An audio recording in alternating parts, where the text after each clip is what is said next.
ఈ రోజు ఈ వీడియోలో తమ్ముడు అనే సినిమా గురించి మాట్లాడుకుందాం. నితిన్, లయ, వర్ష బొల్లమ్మ, సప్తమి గౌడ తదితరులు లీడ్స్ గా శ్రీరామ్ వేణు డైరెక్షన్ లో వచ్చిన యాక్షన్ అడ్వెంచర్ డ్రామా ఇది.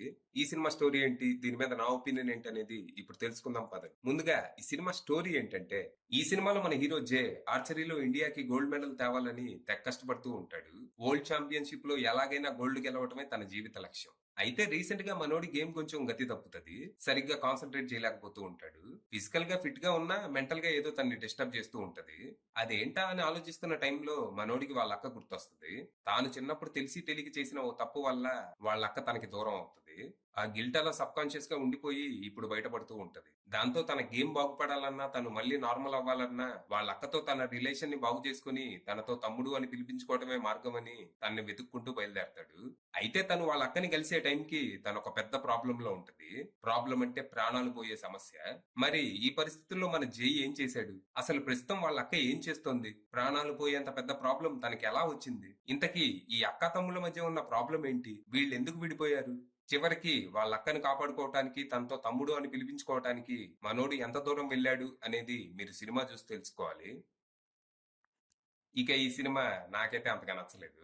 విజువల్ గా అయితే బ్రహ్మాండంగా ఉంది, కానీ స్క్రీన్ ప్లే మాత్రం సహనానికి పరీక్షలా అనిపించింది.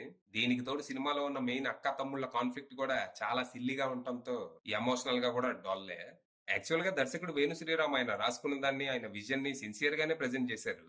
దర్శకుడిగా ఆయన ప్రతిభ చాలా సన్నివేశాల్లో కనపడుతుంది. కాకపోతే ఆయన రాసుకుంది చాలా సిల్లీగా ఉందని, అందులో చాలా బొక్కలు ఉన్నాయని చూసుకోవడం మర్చిపోయారు. ఆయన ఇక్కడ ఒక దర్శకుడిగా కంటే రైటర్ గానే తీవ్రంగా నిరాశపరిచారు. కథ మొత్తాన్ని లయ గారు పోషించిన ఝాన్సీ ఏకే స్నేహలత క్యారెక్టర్ చుట్టూ రాసుకొని ఆ క్యారెక్టర్ ని మాత్రం చాలా పూర్ గా డెవలప్ చేశారు. ఇందులో ఝాన్సీ ఎవరికైనా మాటిస్తే ప్రాణం పోయినా మాట తప్పదు. మాట పోయి మనిషి మిగలటం కంటే మనిషి పోయి మాట మిగలటమే గొప్ప అనుకుంటా ఉంటది.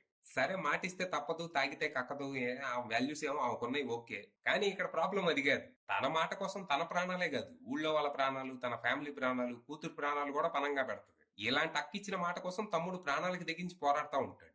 ఇలాంటి వాళ్ళ కోసం పోరాటాలు చెయ్యాలి. ఎక్కడ? ఎర్రగడ్డలో వార్డు కోసం.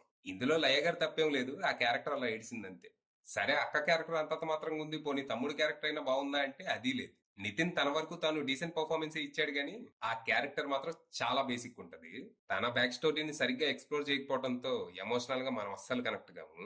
ఇక విలన్ గా చేసిన సౌరభ్ క్యారెక్టర్ ఫస్ట్ లో ఇంట్రెస్టింగ్ గానే అనిపించినా లాస్ట్ కి వచ్చేసరికి అది కూడా పనికి రాకుండానే పోయింది. తను జస్ట్ ఇంట్లో కూర్చొని రాష్ట్రాన్ని ఎలా శాసిస్తున్నాడనేది మన ఊహలకే వదిలేస్తారు. ఇక కొద్దో గొప్ప స్వసిగా పోషించిన గుత్తి క్యారెక్టర్ ఇంట్రెస్టింగ్ గా అనిపించింది. తనకి వర్ష బొల్లంకి మధ్య వచ్చే యాక్షన్ ఎపిసోడ్ బానే అనిపించింది. ఇక అడవిలో రేడియో జాకీగా సప్తమి గౌడ, హీరోయిన్ గా వర్ష బొల్లమ్మ ఈ సినిమాలో ఉన్నారు. ఓవరాల్ గా పర్ఫార్మెన్స్ డీసెంట్ గా ఉండటం, బ్యాక్గ్రౌండ్ స్కోర్, సౌండ్ డిజైన్ లాంటివి అద్దరిపోవటం, visuals and production values top notch ఉండటం ప్లస్ పాయింట్స్ కాగా, స్టోరీ, స్క్రీన్ ప్లే, డైలాగ్స్ లాంటివి నాసి రకంగా ఉండటం అతిపెద్ద మైనస్లుగా మారాయి. ఫైనల్ గా చెప్పేది ఏంటంటే, సారీ నితిన్, అది విషయం.